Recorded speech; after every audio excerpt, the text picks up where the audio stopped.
고민이의 삶 에피소드 세 번째. 고민이에게 대학 생활은 자유의 시작과 동시에 자존감이 조금씩 자신을 드러내는 시기였다. 물론 그 과정은 매우 힘들었다. 공포심을 극복하는 과정이란 결코 쉽지 않았기 때문이다. 본래 조금은 미련한 성격 탓인지 사람을 잘 믿었고 다른 사람들을 소유하고자 하는 마음이 강했던 고민이는 좋은 방법이 아닌 외적인 것들로 사람들을 잡고 싶어 했다. 그런데 대학생이 되고 나니 남는 사람이 하나도 없는 것이다. 여기서 깨닫는 것은 사람은 그렇게 믿을 만한 존재가 아니라는 것이다. 지나치게 친구나 다른 사람들과의 관계에 의존했던 고민이는 더 이상 사람을 믿지 않기 시작했다. 물론 쉽게 되는 일은 아니었다. 그래서 자신을 쉽게 드러내지 않고 적당한 거리를 두는 것에 익숙해지기로 했다. 아니나 다를까. 80% 이상의 사람들은 그가 필요해서 옆에 있는 거지 정말로 그와 관계 맺기를 원하지 않았던 것 같다. 다행히 의심 연습 때문인지 어릴 적 그라면 큰 고민에 빠졌겠지만 무난히 넘어갔다. 혼자 있는 것에도 어느 정도 익숙해지고 사람들과도 적당한 거리 안에서 잘 지냈다. 때때로 거리를 두고 있는 고민이를 보던 사람들은 너 왜 혼자 그러고 있어? 라며 측은하게 보기도 했다. 고민이는 난 아무렇지도 않은데 라고 속으로 말하며 자신을 이해하지 못하는 사람들이 도리어 이상하게 느껴졌다.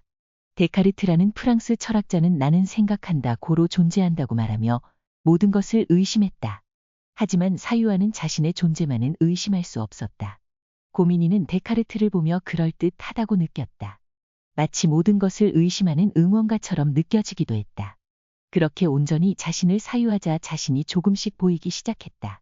철학이 그에게 던진 가장 근본적인 질문은 나는 누구인가? 라는 것이었다. 어릴 적 자신의 모습을 생각해보니 온갖 것들에 의한 공포심 속에 자신은 사라지고 남을 의식하는 산만이 존재했던 것 같다. 그때 고스란히 남아있는 자신의 모습은 매우 찌질했을 뿐이다. 사람들로부터 멀어지자 자신도 생각할 수 있는 사람이라는 것이 느껴졌고 그 감정은 은근한 쾌감을 주었다. 그렇게 조금씩 자유함을 느낄 쯤 더욱 공포스러운 일이 벌어졌다. 그가 이인 고민이 앞에 놓인 것은 수많은 발표 과제들이었다. 구구단의 쓰라린 트라우마가 아직 치유되지 못한 그에게 발표는 공포 그 자체였다. 앞에 나가는 것도 문제인데 말을 하라니 청산유수같이 말하는 다른 친구들을 보자니 고민이의 트라우마는 점점 자라나는 것처럼 보였다. 결국 뒷자리 구석에 전전하다가 학교 떠나 놀기로 결심했다. 그런데 신학교가 어떤 곳인가? 말을 훈련하는 곳 아닌가?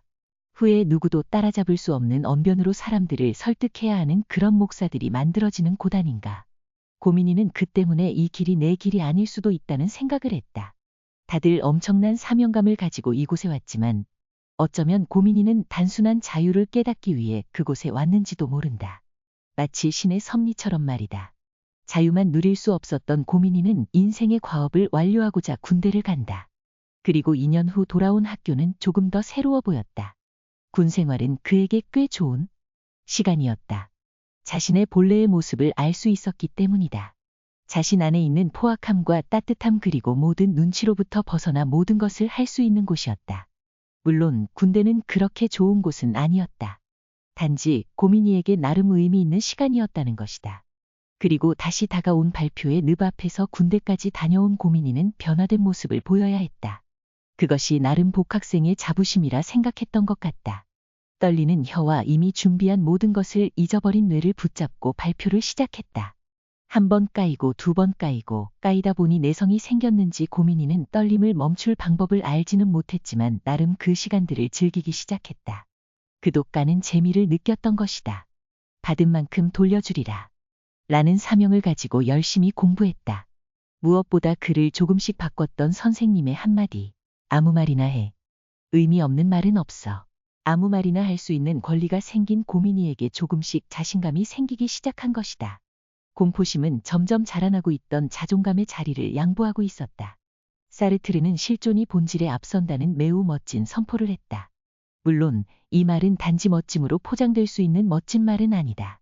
하지만 고민이에게는 자신의 꿈틀대는 실존을 밖으로 끄집어내줄 빛과도 같은 말이었다.